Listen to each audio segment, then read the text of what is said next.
నిన్న ఉదయం దాకా పోలింగ్ పీస్ఫుల్గా నడిచింది.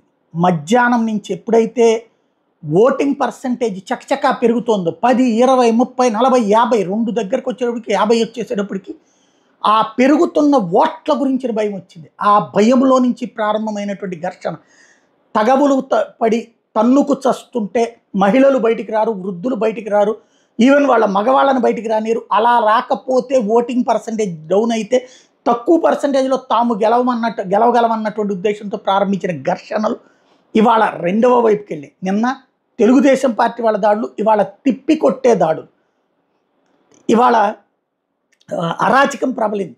మళ్ళీ పాత రోజులకి వెళ్ళింది. ఒకనాటి ఫ్యాక్షన్ రాజకీయాల వైపుకి వెళ్ళింది. పల్నాడు, రాయలసీమలో కొట్టుకు సచ్చారు. నిన్న తమ మీద దాడులకి వైఎస్ఆర్ కాంగ్రెస్ పార్టీ వాళ్ళు ఇవాళ ప్రతీకారం తీర్చుకున్నారు. ఈ ప్రతీకార రాజకీయాలు మరొకసారి అక్కడ అల్లకల్లోలం సృష్టించారు, ప్రశాంతతను నాశనం చేశారు. ఎందుకని ఇలాంటి దరిద్రం వైపుకి తీసుకెళ్లారంటే నాయకులు రెచ్చగొట్టారు. ఇక్కడున్నటువంటి వాళ్ళు ఆ ట్రాప్లో పడిపోయారు.